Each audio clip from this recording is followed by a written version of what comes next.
Happy Friday. Brian Manning here with the weekly update. Let's get right to it. We have so much to talk about this week. Jam-packed. Here we go. We're just going to skip Monday, Tuesday. There was some meaningful stuff there, but I just want to get right to Wednesday. So first of all, I can't believe it's the beginning of the month again. Beginning of every month, we get employment reports. First Wednesday of the month, we get ADP. First Friday of the month, we get BLS. So ADP started on Wednesday. So expectations for the month of July, ADP would see 80,000 new jobs created. We got 104,000. So pretty close, right in line to expectations. But also on Wednesday, we had the conclusion of a Federal Reserve meeting. So the Federal Reserve wrapped up. So at the end of this meeting, Jerome Powell has a speech. And this is not to be political. I'm here to be very neutral. This is my own personal opinion. But is Jerome Powell even paying attention to what's going on in the U.S. economy?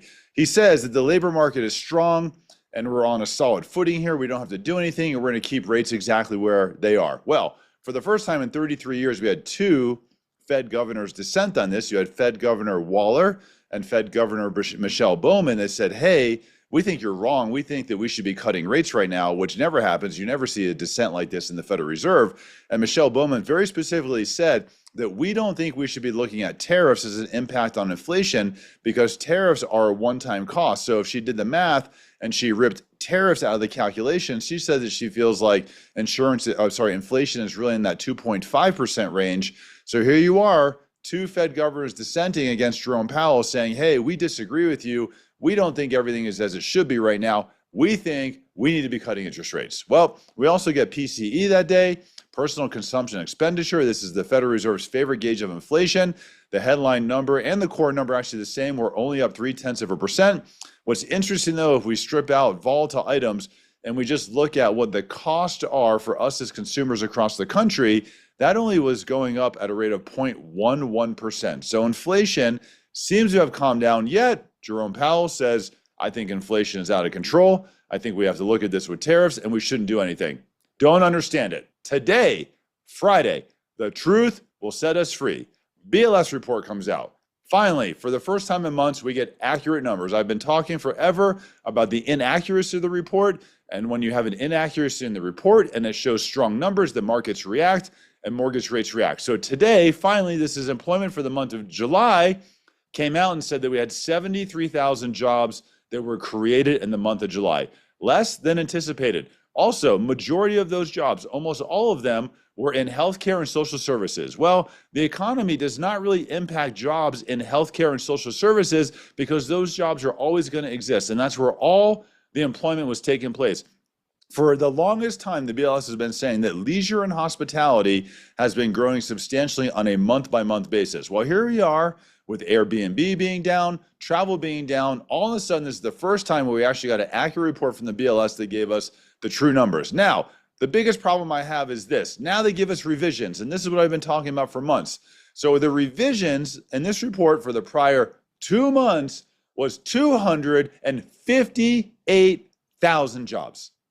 258,000 jobs. So we look at the month of May. The month of May was taken from 244,000 jobs. That's what they said was created in the U.S. economy at that time, and they stripped it all the way down and revised it down to 19,000 jobs. Well, the first problem is markets react on the data as it comes out. So when this report came out, the May report came out in the month of June, markets didn't like that. They said, oh my gosh, the employment is really strong. Markets reacted, bond markets by 52 basis points. Mortgage rates went up because that's what happens. When the economy looks really strong, mortgage rates go up. Then we have the month of June got revised. This went from 147,000 jobs down to 14,000 jobs. Once again, when the report came out, markets reacted. This was at the beginning of July. Markets reacted by 72 basis points. Mortgage rates went up again. For all of us as consumers, mortgage lenders, realtors, and these prior couple months, and I've been talking about these revisions for a very long time, we all saw mortgage rates, depending on the loan program, 0.5% to 0.75% higher because the markets were reacting on the data that came out. Now they give us these revisions and they say, oh, I'm so sorry. We were wrong with those numbers. By the way, let's revise those. If the real data had come out, if the May report came out and May said we only had 19,000 jobs created in the US, markets would not have loved that. Stock markets would have gone down. Bond markets would have rallied and mortgage rates would have moved lower. But here we are, it didn't happen. So today we finally get the truth. we get these revisions, we're getting a fairly accurate report, and we're finally now seeing mortgage rates reacting positively. We've seen mortgage rates move lower today because of the news that we're getting. Again, this is nothing to do with politics. I'm just stating to you my opinion on what's going on, and I'm just looking at the data, talking with you all about what's happening. Action-packed week, unbelievable. Realtors, we're wrapping up our last 2 luncheons, winning in today's market. We have 2 more coming up, and then we're done. Starting in September, we're going to change our content over completely to countering objections. Super excited for this new class. Also, we released a podcast.